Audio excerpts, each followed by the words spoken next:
مرحبا بكم في أول فيديو على قناتكم الجديدة. اسم القناة حيث نغوص في أعماق سوق الانتقالات الكروي، ونقف على أبرز الأخبار الجزائرية لهذا الصيف.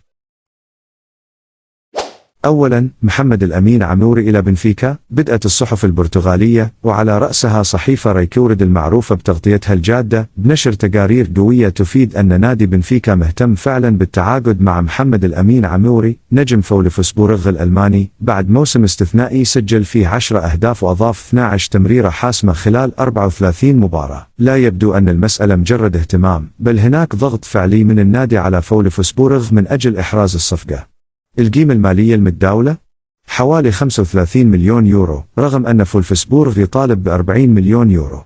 وإذا نجحت الصفقة بهذا السعر فستكون الأغلى في تاريخ بنفيكا على الإطلاق. الجهاز الفني تحديد برونو لاج مدرب بنفيكا وروي كوست المدير الرياضي يرون أن عمورة يمتلك المهارات الفنية اللازمة ليكون إضافة حقيقية للفريق، لكن يبدو أن التحدي المالي قد يكون عائقا، فبنفيكا أنفقت حوالي 80 مليون يورو هذا الصيف، مما يجعل الصفقة الكبيرة ليس بالأمر السهل. لمحة عن عمورة: ولد في جويجل عام 2000، وارتقى من وفاق سطيف إلى أوروبا عبر أندية مثل لوغانو، يونيون سان غيلواز وفولفسبورغ. يتميز بالسرعة والمهارة والمرونة في اللعب كمهاجم أو جناح. ثانيا، أنيس حاج موسى استمرار في فينورد بعد تجديد العقد. الحديث لم يقتصر على عمورة فحسب، فأنيس حاج موسى أيضا كان هدفا مطروحا لبنفيكا، لكن الأمور أخذت منحى مختلفا تماما. اللاعب الجزائري الدولي الذي أعير إلى فينورد بداية 2024 قدم موسما رائعا، 43 مباراة، 11 هدفا و5 تمريرات حاسمة. هنا فجرت المفاجأة، رغم الاهتمام البنفيكي القوي وفي قلبها رغبة اللاعب نفسه، فإن فينورد تمسك به. مدربه روبن فان بيرسي صرح بوضوح ليس هو الوقت المناسب لرحيله، مؤكدا أن العقد لا ينتهي حتى 2029، لكن الحدث الأبرز تجديد العقد حتى 2030. هذا الأمر جعل من أعجوبة الجزائر صفقة بعيد المنال. تمديد يرسخ مكانته يمنع الأندية الأخرى من تحيزه بسهولة. بداوي ومفاجأة ارتباطه بمانشستر يونايتد. ننتقل الآن إلى اسم ربما أقل تداولا لكنه مثير للاهتمام في الإعلام، اللاعب بداوي.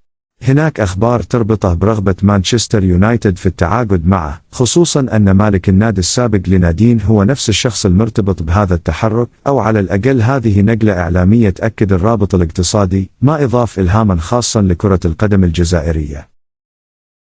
ولنجعل الأمر أكثر إثارة، إليك بعض التفاصيل الإضافية. عمورة سريع التحول من مهاجم في الجزائر إلى نجم مهاجم سريع في أوروبا. طريقة لعبه تجعله هدفا للنادي الذي يسعى لتجديد دماءه. حاج موسى مثال للاعب الشاب الذي تطور بسرعة، وأن قيمته السوقية ارتفعت بسرعة تجعل انتقاله خارج فينورد غير مطروح حتى بدفع قيمة السوق العادية. داوي حالة مبهرة تحت الرقابة، ترقبه وأي تطورات رسمية قد ترد لاحقا. وأيضا لدينا خبر رائع برؤية انتقال فغولي إلى دوري عراقي مبينا نياه في عودته إلى منتخب وطني جزائري ومشاركته في كأس العرب.